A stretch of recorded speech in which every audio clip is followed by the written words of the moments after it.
Hey viewers, welcome to another game discussion with Pro Gamer. Today we're doing a game between MaNa from Mouz team and BlitzTao from GameToo team, or GameToo I guess. And it is another Protoss versus Terran, and yeah, kind of a big map this time, so hopefully we will not see too much cheese. It is only a best of one, as far as I know. I don't really know because I only have one game and no possibility to download a second because they weren't grouped up, so maybe it is from some tournament, but I really don't know. It was recommended though, but well, I think mostly because of the players. MaNa is a very good player, and I'm assuming that this guy is too. I don't know every single player, of course. Yeah, I don't really care too much about that. I will learn them eventually when they start showing up in tournament replays and things like that. But for now, we're assuming that this guy is very good too. So anyhow, we are just building up our normal things. Yeah, currently just one pylon out. He's going to build a gateway. There you go. And not going for the fast expansion, even though this is a pretty big map. Well, not just a pretty big map. It is a huge map. And he's going out with the scout. So the probe is going to scout the wrong direction. So he's going to find his opponent in the last possible position. And therefore, yeah, might be in trouble. Although, well, there's just the barracks up. There's no, hidden tech going on. As you can see, there's no block on the ramp, which means that he's not going to do something sneaky. He is going to do a refinery though, and that might actually, no, it's too late for Reapers. It is just for the factory. So yeah, the refinery just there to get the factory after the barracks, but it is not a really big deal. So as you can see, the workers immediately on there even before he completed that. And we are going to fast expand here with, or fast expand, we're going to expand with the Nexus already out. It is still building, and there is a pylon to, build some buildings to kind of wall off this end, maybe build a cannon to defend it against Marines, but that's not very common. So normally it is just there to block off this part so that people, no, enemy army thingies cannot run through the backside of the minerals, and you only have to defend this part basically. And if they are trying to destroy this, you can just move in from the side and, well, kind of squish them into this little corner, which is an excellent strategy. So yeah, by now the probe has seen two bases, so it knows that, the third base must be it. And of course this SCV comes in and does exactly the same, but then in a much more efficient way. So the Cybernetics core is up now, the Nexus is almost up. It is in fact up now. And we are going to see a factory coming out as well as a command center. He knows that his opponent did expand already, so he is going to want to keep up with that at least. But as Terran, well, you can always do well with the mule. So even if you don't get the perfect expansion out, so at the perfect time, you can still catch up with mules. Of course, you would want to use them anyway. So if you get the perfect expansion and have mules, that would be the most perfect thing to do. Of course, we have a pylon over here. That is a very strange position because he can normally see things coming from here much more efficiently, or here. And yeah, I guess he just wants to make sure. It's maybe for hidden tech. Yes, it is. We are going to go Stargate in the corner of the base. And that means, oh, losing a stalker. That means that he's going to try to sneak in some tech just in the corner there in order to not get spotted. And is this guy? Yeah, he is going to get out. Wow, that was so much damage straight up. That, yeah, could have been way worse. Fortunately for him, there was no stim pack on the Marines, and really, you're going to micro against 4 Marines? Okay. Yeah, his shields will recharge, so he will be stuck with about 3/4 of his normal health, a little bit under that. But yeah, that's a very hard thing to go up against a big group of Marines that are hiding in one of these bushes. Yeah, he just got completely annihilated there. So no scout on this base. We are going to see here that Widow mines are being produced. And we might actually be dropping those. Yep, we are going to drop those with the medevac. However, there is a pylon out. It doesn't matter because this is the one, well, unit actually. Well, I guess the Oracle. Yeah, the Oracle can see it as well. Yeah, it does see the drop coming in. Let's see how he reacts. He reacts by doing nothing. That is excellent. The reaction comes eventually though. And yeah, the Widow mine should have been dropped way earlier. Or way later, because there was no way that was going to do anything there. There is another one up though. I think somewhere. I don't know. I don't know where the second one went. Maybe it was actually burrowed and just... Yeah, I don't know. But yeah, he dropped it out right at the moment both of the units had vision on it and could actually range, or well, they were actually in range. The thing is, of course, what you want to do normally in these situations is you want to drop it before the unit see it and burrow it, or you want to see it after you are out of the range. And look at the damage they are doing. Just taking out this Nexus, no problem. Even against these Stalkers that should still work. Yeah, the Stalkers came in too late. And of course, the Mothership Core should have been there all along. It should have done way more damage. Mothership Core is not very expensive. There's 100 to 100. And if you have it out, yeah, you can just sacrifice it. Obviously, Stalkers aren't very expensive either. But he didn't have any of the Stalkers out. He had one Stalker out, this one. And if they just did a little more damage, he wouldn't have lost his Nexus there. And because you have shields, they would have come up completely.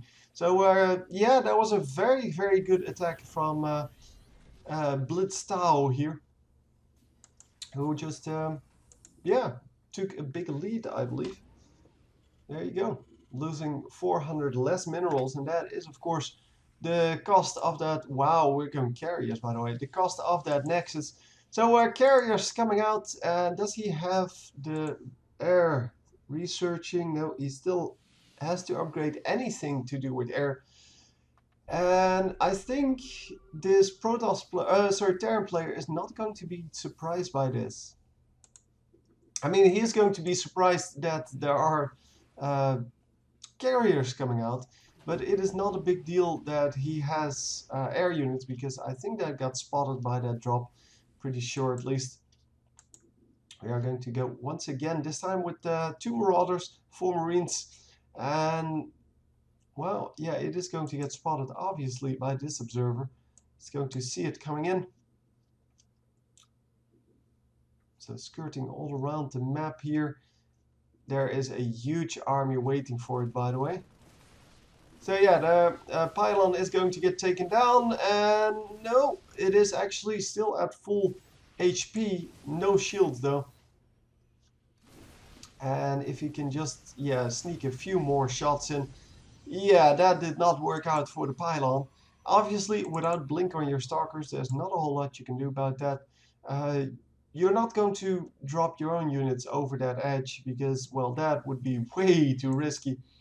But yeah, it is the only thing that you can do about this range, and especially with the firepower that Terran has already. So taking another 100 minerals just as a lead, which is excellent.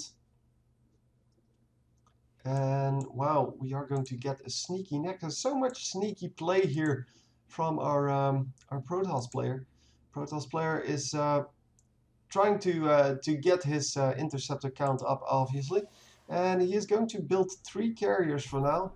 Already has his 3rd one in production, and that is kind of, yeah, suboptimal, because there's 600 resources.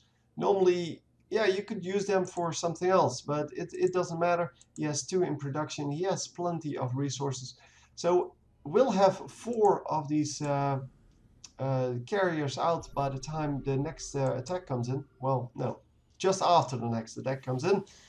And will he have to? He will have to reveal them because there's way too much coming.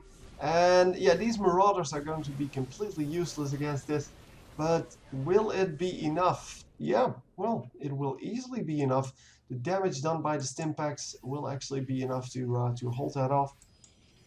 Wow, this carrier rush really something that you don't see a lot. Yeah, the carriers will come in a few seconds. I don't know how much is still left, about 60 seconds. So yeah, it takes a long time, it takes 2 minutes to build a carrier. Oh, look at that. And half of them are Marauders. Well, no, most of them are Marauders. If you can just clean this up very quickly, that would be so good. Yep, there you go, there you go. And the last one. Wow, that was such a loss on the Terran player. Yeah, even though he got some workers, I believe in that attack, it is still a huge deal to lose 3 medevacts with everything in them. Yeah, that's just insanely hard to get over. And look at this. This is already mining. Obviously, he's not going to transfer drones because of probes. Because if that gets spotted, so if his opponent were to see that there are probes traversing the map, he's going to find that base. So what he wants to do is keep his opponent in the dark and not overproduce too much on the visible units. So that's why he's keeping his tech hidden and his amount of stargates. Because, well, the moment his opponent realizes, well, you can't build this off of 2 bases, you have to have a 3rd base for that, then he's going to search for that base, and obviously he can find it with just 1 Marine. And yeah, that would be suboptimal, to say the least. So yeah, we do have all kinds of nice options here with the Stargates. And normally, wow, the scan comes exactly where it needs to go. It sees all 3 of these Stargates producing carriers. And yeah, that is going to be very, very hard to go up against.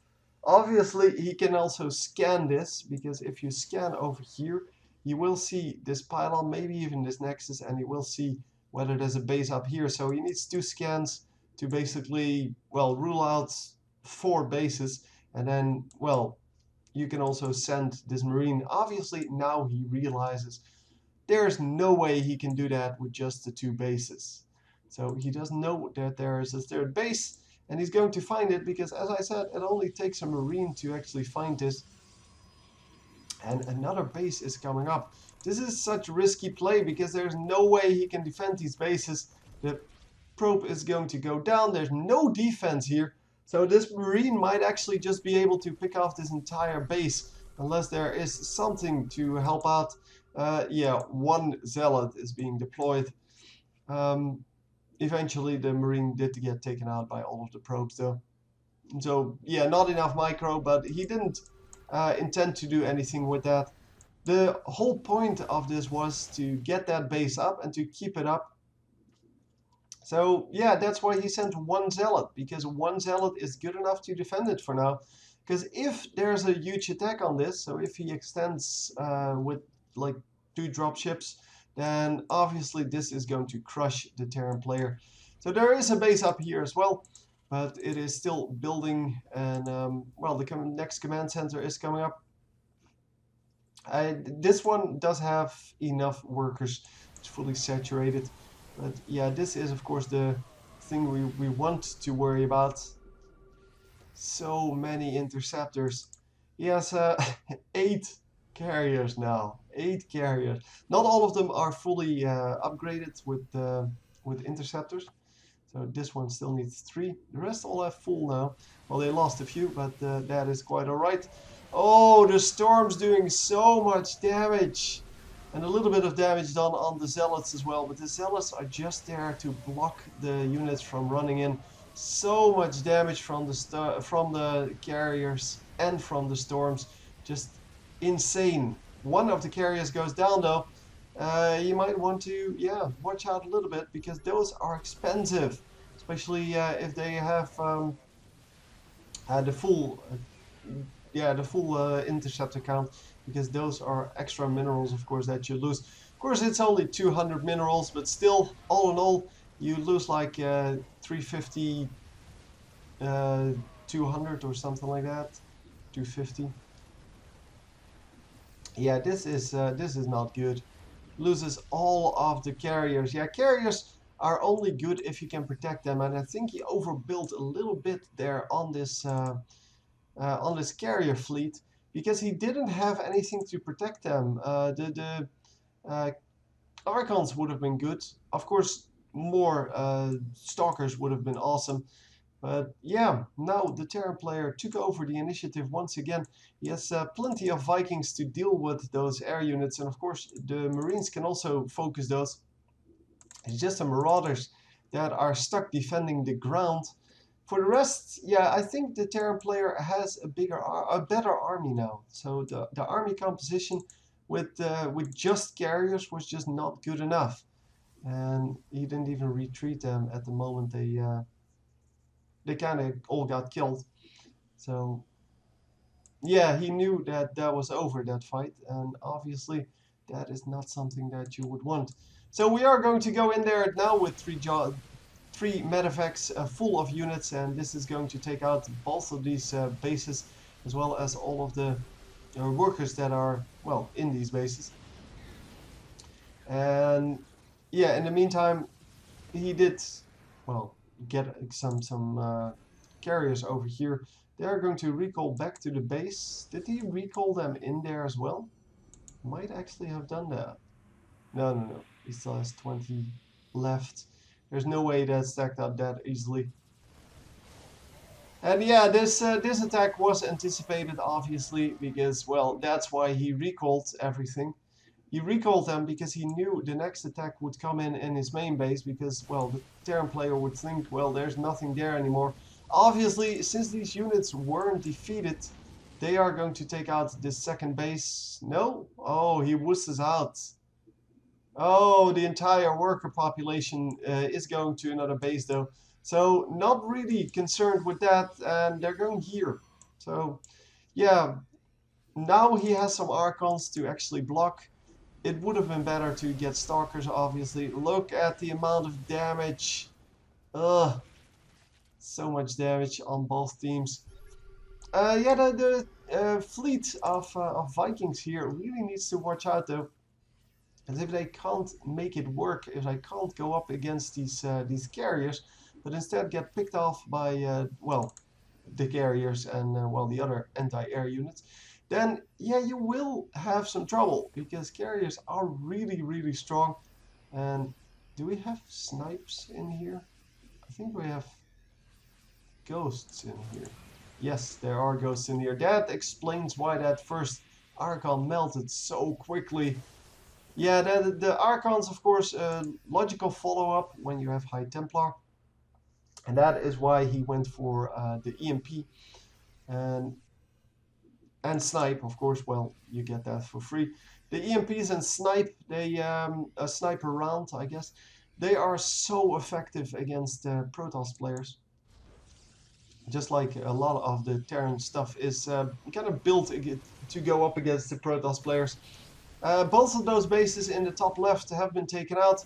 He did get quite a bit of income from that, so that's at least good. But he does have to deal with this army now, and this is a big, big army. Little light on the medevacs, but it will do, I think, for now. There are plenty of ghosts, and the ghosts may actually just be the deciding factor here, because if he can get some nice EMPs off and some nice snipes, this army will just be decimated before it even reaches anything. And yeah, here we go. We are going in with the carriers.